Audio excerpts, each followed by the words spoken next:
Uy. Alright, so ito si Stalker and as you can see wala siyang makina kasi yung makina niyan is currently binubuo natin sa ngayon. Okay, so ang daming nagsasabi, bibigyan ko lang ng kalinawan yung iba. Ang daming nagsasabi na Dominar daw itong makina ni Stalker. Ganito kasi yan.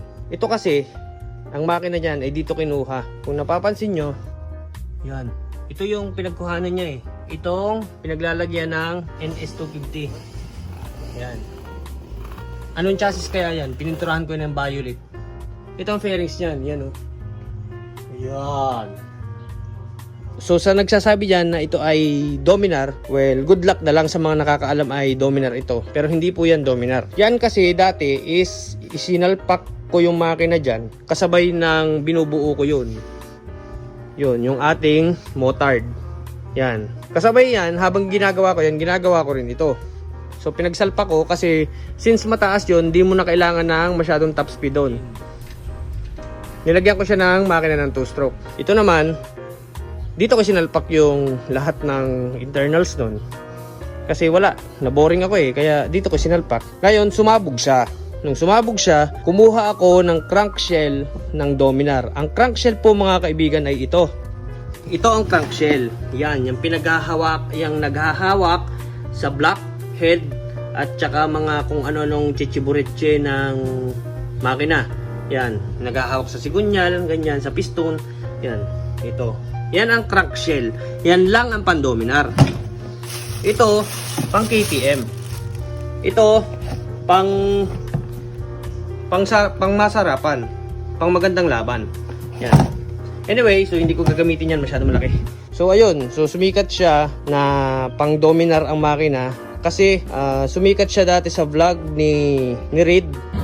Guys, meron tayo dito Suzuki Raider. Pero hindi siya 150 guys. Ang engine niya is Dominar 400, siya nga pala yung may-ari. Dominar 400. So, Raider 400cc na to. 400cc. Sir, may nakikita akong parang turbo dito sir, ano kaya ito? Ano yan, tangke siya. Hindi siya nitro.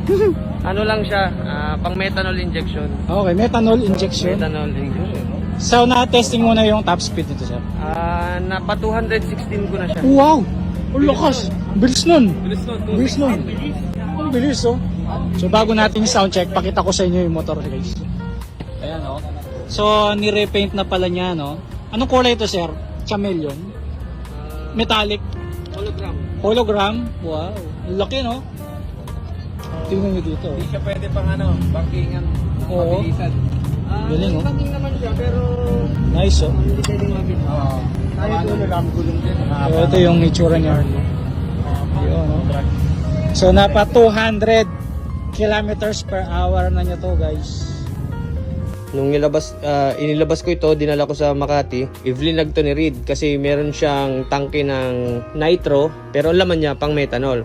For methanol injection pa yung dati. Doon sumikat yon na ang sabi ko dati is makina ng Dominar. Totoo nga naman na pang Dominar. Kaso, ang pinanggalingan, hindi lang Dominar. Bahala na kayong mag-isip. Kung ipipilit nyo na pang Dominar, eh di good luck. Ayun lang.